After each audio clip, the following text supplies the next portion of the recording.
오늘 말씀 예수님께서 공생의 세계를 다 마무리하시고 십자가에 못 박혀 죽으시고 하나님의 권능 가운데에 다시 부활하셔서 40일 동안 제자들을 만나 주시고 이제 마지막 성천하기 전에 제자들에게 마지막으로 분부한 말씀의 내용이 되겠습니다. 예수님께서 제자들에게 마지막 분부한 내용은 너희들 예루살렘 떠나지 말라.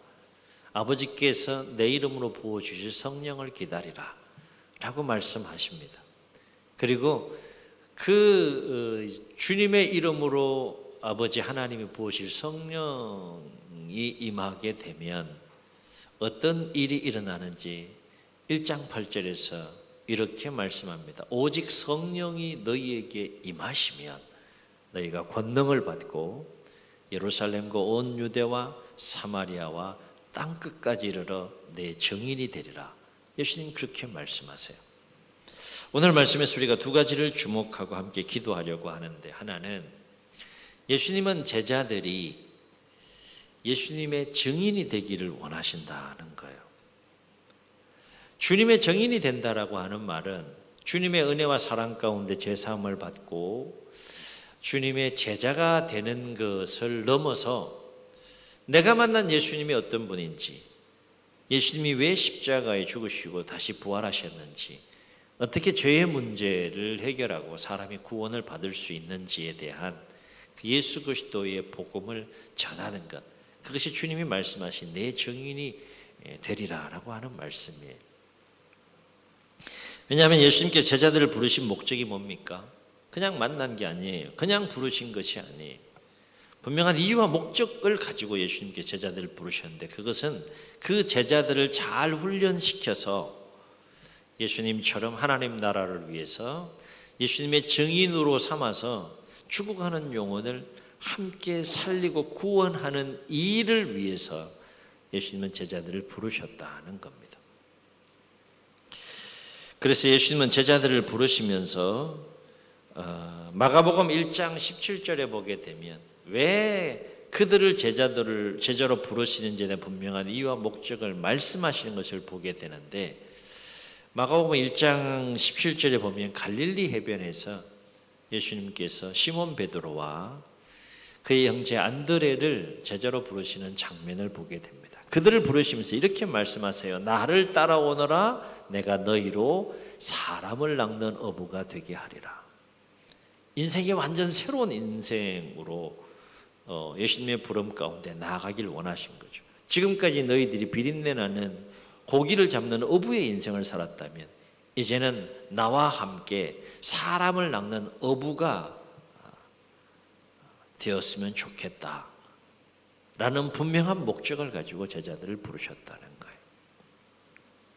그러므로 우리가 여기서 분명히 기억하고 깨달아야 할 것은 뭔가 하면, 우리가 하나님의 은혜로 죄사함 받고 구원받은 것은 우리 자신만 구원받고 은혜받고 또 천국 가기 위해서 부름받은 것이 아니다는 거예요. 먼저 구원받은 모든 그리스도인들에게는 하나의 거룩한 사명이 있다. 그 사명이 뭡니까?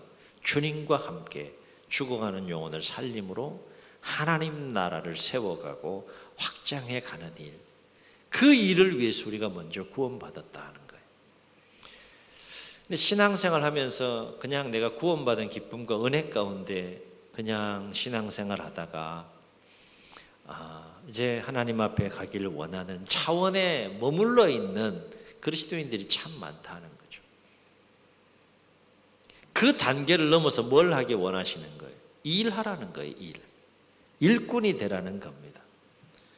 그리스도의 일꾼이 되어서 그리스도의 증인이 되어서 함께 주님의 동력자가 되므로 죽어가는 영혼을 살리는 그 일을 하자라고 하는 거예요. 교회가 세워진 이유도 그거고, 우리 54주년쯤 기념 창립주의를 준비해 가고 있는데요. 우리끼리 잔치로 끝나면 안 된다는 거죠. 우리끼리 잔치를 하는 이유와 목적도 무엇을 위해서?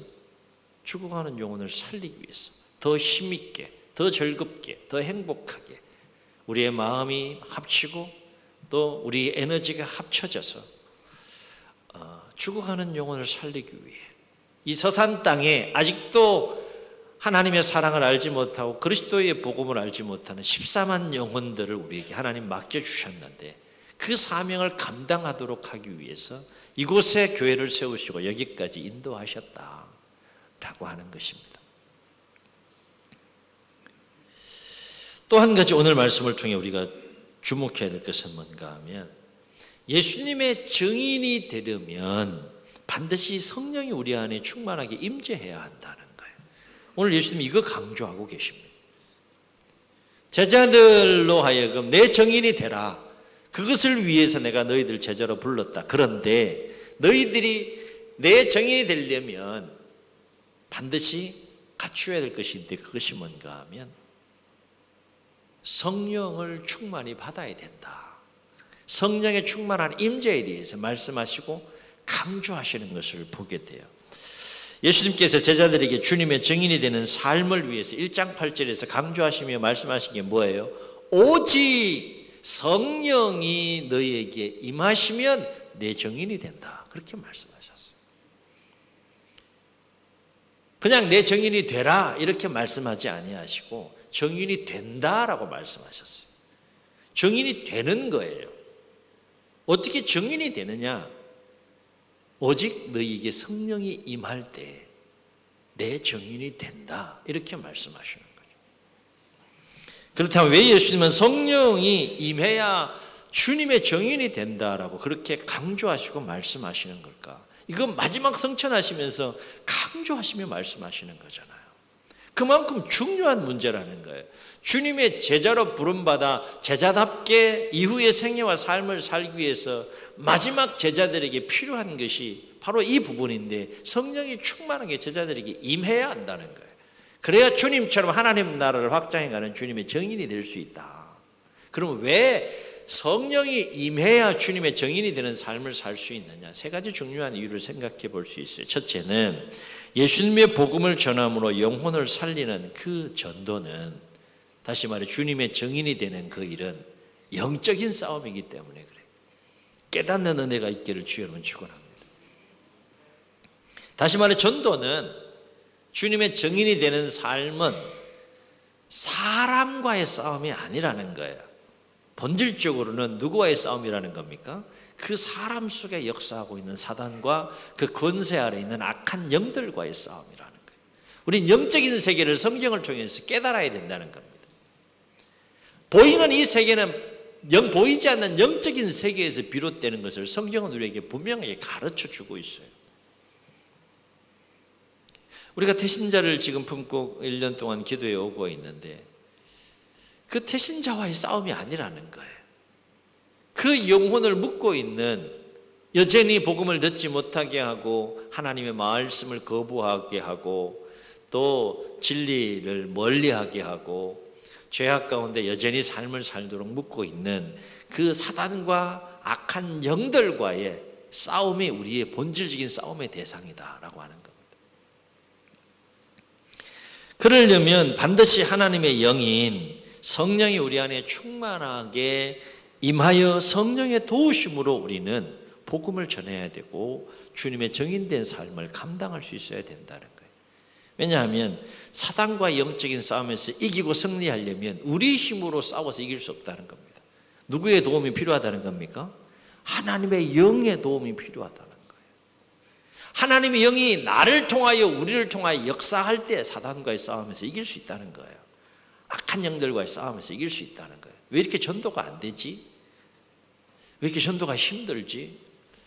1, 2년 기도하고 있는 것도 아닌데 왜 이렇게 마음의 문을 열지 않는 것이지? 누가 역사하고 있는 겁니까? 본질적으로는 사단이 악한 영이 그 속에 역사하고 있는 것.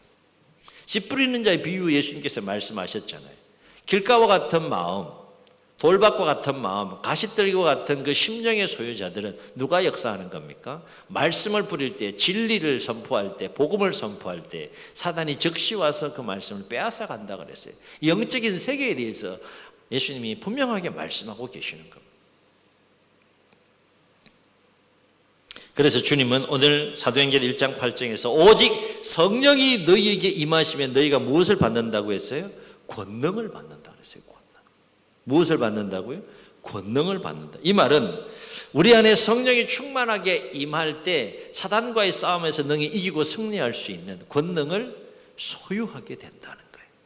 성령님이 임함으로 인하여서 우리가 그 싸움에서 이길 수, 영적인 싸움에서 이길 수 있는 파워, 그 힘을 소유하게 된다는 거예요. 영적인 힘을 소유하게, 영적인 힘이 있어야 싸우는 거 아니겠어요? 힘이 없는데 어떻게 싸우겠어요?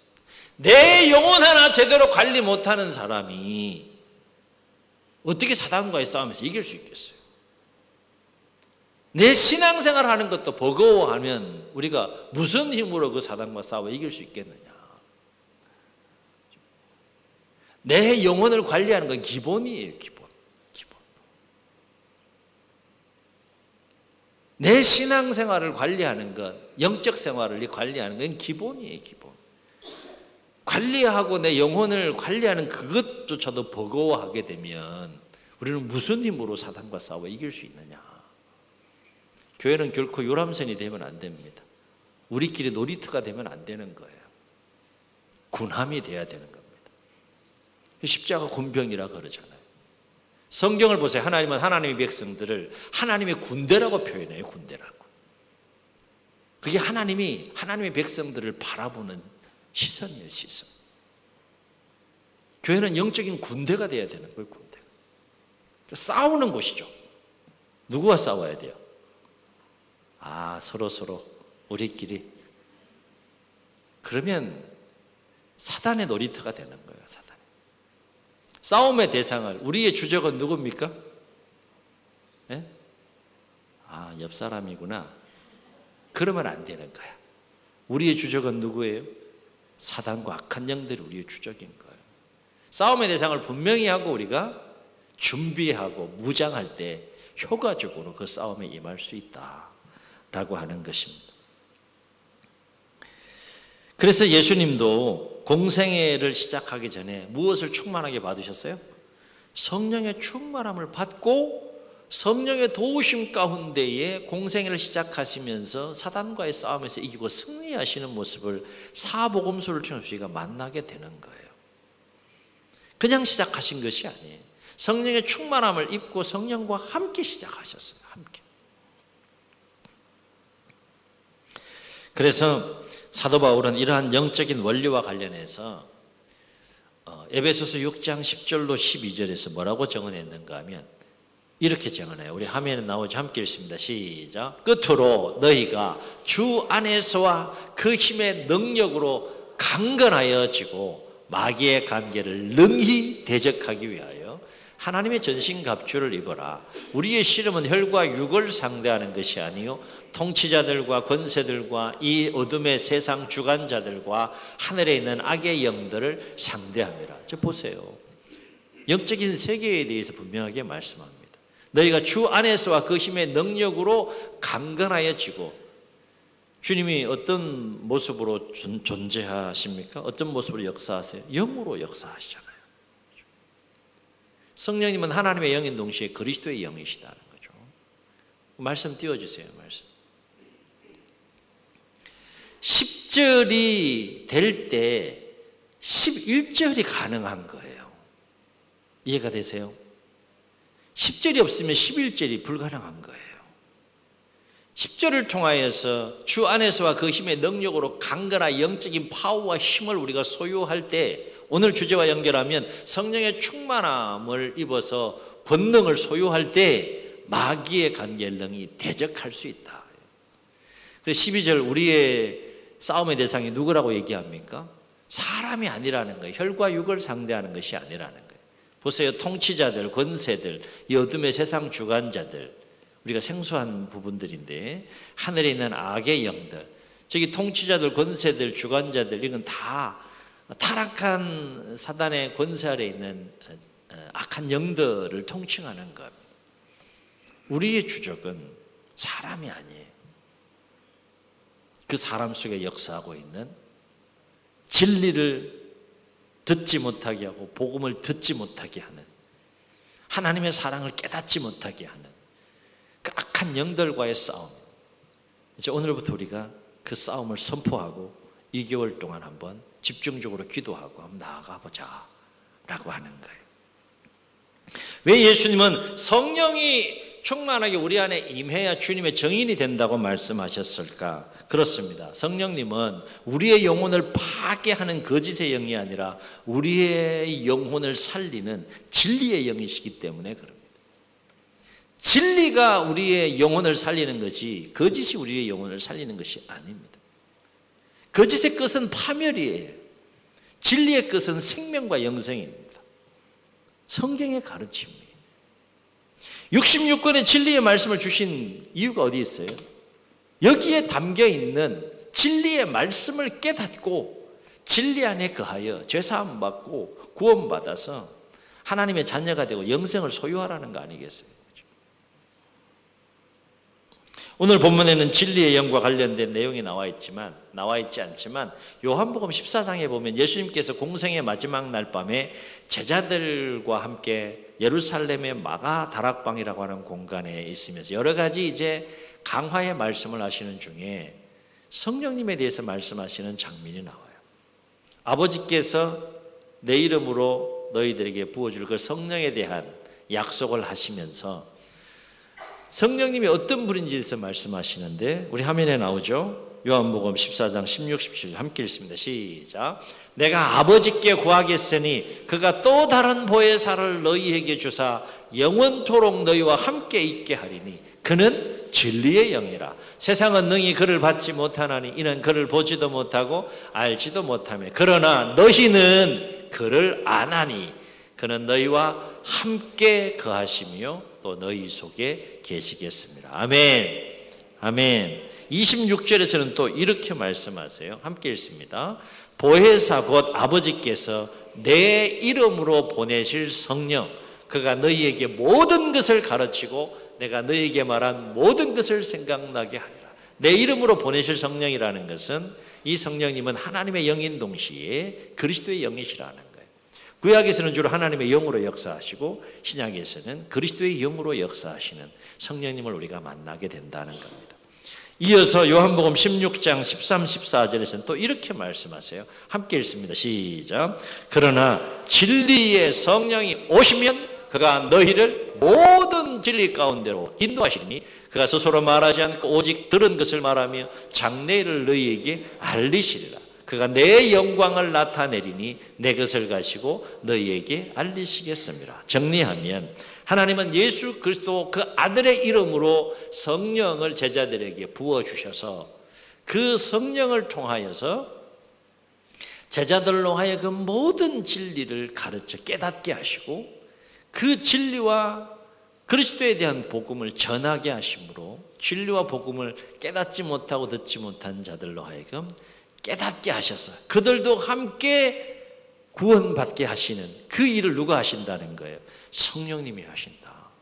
그러니까 성령님이 없이는 우리가 진리를 알 수가 없는 거예요. 알 수 없는데 깨달을 수 없는데 어떻게 전할 수 있겠어요? 전하지 못하는데 어떻게 영혼을 살릴 수 있겠습니까? 그래서 예수님은 성령의 임재를 그렇게 강조하신 거예요. 왜 예수님은 성령이 임해야 내 증인이 된다라고 말씀하셨을까? 또 한 가지 중요한 이유가 있어요. 성령님은 영혼을 사랑하되 진정으로 사랑하고 끝까지 포기하지 않고 온전히 사랑하게 하시는 사랑의 영이시기 때문에 그래요. 성령님은 하나님의 영이시고 그리스도의 영이신데 하나님의 영, 그리스도의 영인 이 성령님은 사랑의 영이시다. 사랑의 영이시다. 그래서 사도 요한은 요한일서 4장 8절에서 영이신 하나님에 대해서 뭐라고 정언했는가 하면 이는 하나님은 사랑이심이라. 하나님이 어떤 분이냐 여기에 대해서 결론을 내릴 하나님은 사랑이시나 사랑의 영이시다는 거예요. 사랑의 영이시기 때문에 우리가 그 사랑 안에서 구원을 받을 수 있었다라고 하는 것이죠. 사도 요한은 요한복음 3장 16절에서 계속해서 죄악으로 죽어가는 영혼들에 대한 하나님의 사랑에 대해서 뭐라고 정언했는가 하면 이렇게 정언합니다. 하나님이 세상을 이처럼 사랑하사 멸망할 수밖에 없는 죄악 가운데 있는 세상의 모든 사람들을 사랑하사. 어떻게 사랑하셨느냐? 그 모든 죄악 가운데 멸망할 수밖에 없는 본질상 진노의 그 자녀들을 살리고 구원하기 위해서 독생자를 주셨으니 그게 뭡니까? 대속의 십자가의 죽음을 지게 하시고 부활하게 하심으로 구원의 길을 여시기 위해서 독생자를 보내셨다는 거죠. 독생자를 주셨으니 이는 그를 믿는 자마다 멸망하지 않고, 원래 멸망할 수밖에 없는 자들인데 그 예수 그리스도를 보내심으로 그를 믿는 자마다 멸망하지 않고 무엇을 얻게 하려 하심이라? 영생을 얻게 하려 하심이라. 아멘. 하나님의 사랑은 사람이 다 체험할 수 없고 청량할 수 없고 헤아릴 수 없는 사랑이라는 거예요. 그 사랑 때문에 저와 여러분이 여기에 있는 거예요. 좋아요, 좋아요. 내가 사랑받고 있는 사람이구나. 이걸 느끼면 행복해요, 행복해요? 사람의 사랑을 받아도 막 행복한데, 그죠? 안 받아보셨나 보네. 그러면 옆 사람이 좀 사랑해 주세요, 좀. 이 사람의 사랑과는 비교할 수 없는 하나님의 사랑을 내가 느끼고 경험하면 행복한 거예요. 기쁜 거예요. 기쁜 거예요. 근데 이 사랑을 알지 못하는 사람들이 더 많다는 것이 충격적인 거 아닙니까? 그래서 교회를 세운 거 아니겠어요? 54년의 역사를 자랑할 게 아니. 우리가 자랑할 게 뭡니까? 얼마나 영혼을 살려내느냐, 얼마나 영혼을 건져내느냐. 14만에 책임진 300여 교회 가운데 우리 교회가 얼마나 그 영혼을 책임지느냐. 이것이 하나님 앞에 우리가 내세울 수 있는 상급 아니겠어요? 영광 아니겠습니까? 우리끼리 잘 지내다 왔어요. 하나님 기뻐하시겠어요? 목사님 그냥 좀 조용히 좀 그냥 차분하게 신앙생활 합시다. 뭐 행복축제는 뭐 행복축제예요. 전도 얘기 좀 그만하세요. 부담돼 죽겠네. 정 집사님 부담되죠?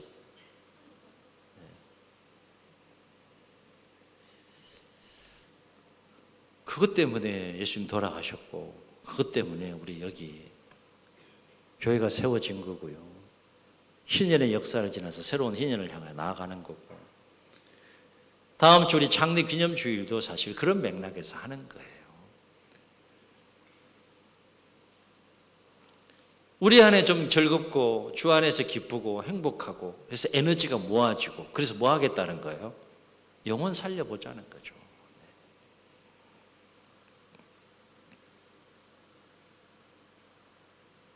그렇습니다. 우리가 죽어가는 영혼을 진정으로 끝까지 포기하지 않고 사랑하는 힘은 우리 스스로 안에서 나오는 힘이 아니라 사랑에 계신 성령이 우리 가운데 임할 때 그 성령의 강권하심 속에서 계속 사랑하게 되는 거예요. 이 역사를 경험할 수 있기를 주의 이름으로 축원합니다. 그렇습니다. 그렇다면 우리는 어떻게 성령의 충만함을 받을 수 있느냐? 그 방법도 성경은 가르쳐줘요. 일단 성령의 임재를 사모해야 돼. 내가 성령님을 받고 싶다. 성령의 충만함 가운데 거하고 싶다. 이 성령의 임재에 대한 사모하는 마음이 있어야 되고, 그 사모하는 마음을 가지고 내 안에 성령님 충만하게 임하소서 간절히 구해야 된다. 그래서 오늘 읽진 않았지만 1장 12절로 14절을 보세요. 어떤 장면이 나오는가 하면 성령이 어떤 과정을 통해서 충만하게 임하는지를 보여주는데, 예수님의 약속하신 명령을 받들어 예루살렘 떠나지 않고 마가다락방이라는 곳에 12명의 제자들과 제자들을 포함한 120명의 사람이 어떻게 했다 그랬습니까? 더불어 마음을 같이하여 오로지 뭐 했다고요? 기도하기에 힘썼다라고 했어요. 그랬더니 2장 1절로 4절에서 어떤 일이 일어났다고 했습니까? 오순절날 성령이 충만하게 그 현장에 임했는데 바람같이 불같이 그렇게 성령이 충만하게 임했다라고 했어요. 그리고 어떤 역사가 일어났다고 했습니까? 그곳에서 성령의 충만함을 입은 12제자를 비롯한 성도님들을 통하여 폭발적으로 그리스도의 복음이 전파되므로 교회가 세워지고 죽어가는 영혼들이 살아나는 놀라운 그 복음의 능력의 역사가 일어난 것을 사도행전을 통해서 우리에게 소개해 주고 있다는 겁니다. 사도행전은 28장으로 끝나지 않죠. 29장, 30장 계속해서 이어져 가야 한다. 누가복음 11장 9절로 13절에 보면 예수님께서 제자들에게 기도를 가르치는 장면이 나오는데 그 기도의 끝에 13절에서 이렇게 말씀하세요. 함께 읽습니다. 시작. 너희가 악할지라도 좋은 것을 자식에게 줄 줄 알거든 하물며 너희 하늘 아버지께서 누구에게 구하는 자에게 무엇을 성령을 어떻게 주시지 않겠느냐 하시니라. 아멘. 구하는 자에게, 사모하는 자에게 성령을 주신다. 우리가 왜 힘있고 능력있게 신앙생활을 하지 못하고 우리가 왜 큰 기쁨 가운데에서 주님의 정인된 사명을 감당하지 못하냐? 우리 안에 성령님이 더 충만하게 역사해야 되는데 그렇지 못하기 때문에 그렇다. 사랑하는 성도 여러분, 오늘부터 10월 19일까지 약 2달간 온플러스 행복축제 기간을 선포했습니다. 먼저 구원받은 자들에게는 우리를 구원한 예수 그리스도의 복음을 전해야 하는 사명이 있습니다. 주님은 우리 모두가 성령의 충만함을 받고 영혼을 살리는 주님의 증인이 되기를 원하십니다. 바라옵기는 아직도 태신자를 작정하지 못하신 분들이 있다면 꼭 한 영혼이라도 작정하셔서 함께 집중적으로 2개월간 성령의 충만한 임재를 위해서 기도하시고 태신자를 위해서 기도하고 정인된 사명을 잘 감당함으로 전도의 큰 구원의 기쁨과 열매를 우리가 함께 누릴 수 있기를 예수님의 이름으로 축복합니다. 축복합니다. 우리 말씀을 기억하시며 함께 찬양하시고 한번 통성으로 기도합니다. 기도하는 마음으로 찬양합시다.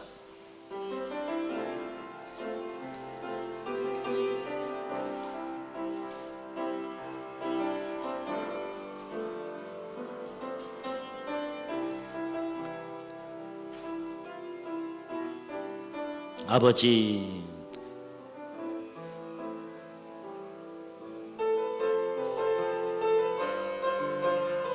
당신의 마음이 있는 곳에, 아버지 당신의 마음이 있는 곳에 나의 마음이 있기를 원해요. 아버지 당신의 눈물이 고인 곳에 나의 눈물이 고이길 원해요. 아버지 당신이 바라보는 영혼에게 나의 두 눈이 향하길 원해요. 아버지 당신이 울고 있는 어두운 땅에 나의 두 발이 향하길 원해요. 나의 마음이 아버지의 마음 알아. 내 모든 뜻 아버지의 뜻이 될 수 있기를 나의 온 몸이 아버지의 마음 알아. 내 모든 삶 당신의 삶 되기를. 주의 눈을 감으시고 우리 말씀을 기억하시면서 한번 통성으로 기도하시겠습니다. 주님은 우리를 부르시고 계십니다. 내 정인이 되어 달라고 말씀하고 계십니다. 내 마음속에 나의 사랑을 체험했느냐? 나의 은혜를 체험했느냐? 죄사함과 구원의 기쁨이 있느냐? 그러면 전하라 말씀하십니다. 나를 살린, 나를 구원하신 예수 그리스도의 그 놀라운 복음을 전하는 주님의 증인이 되라 말씀하십니다. 그러기 위해서 우리는 주님께서 말씀하셨던 것처럼 성령이 우리 가운데 충만히 임해야 합니다. 이 시간 우리 함께 기도할 때 아무도 멸망치 않길 원하시는 아버지의 마음을 우리에게 부어 주옵소서. 성령님 권능의 영으로, 진리의 영으로, 사랑의 영으로 우리 가운데 충만하게 임하여 주옵소서. 성령의 도우심 속에 우리가 태신자를 전도하며 정인된 사명 감당할 때 우리를 통해 구원의 큰 기쁨의 열매가 맺히게 하여 주옵소서. 이런 마음 가지고 주님 세 번 부르시고 통성으로 기도합니다. 주여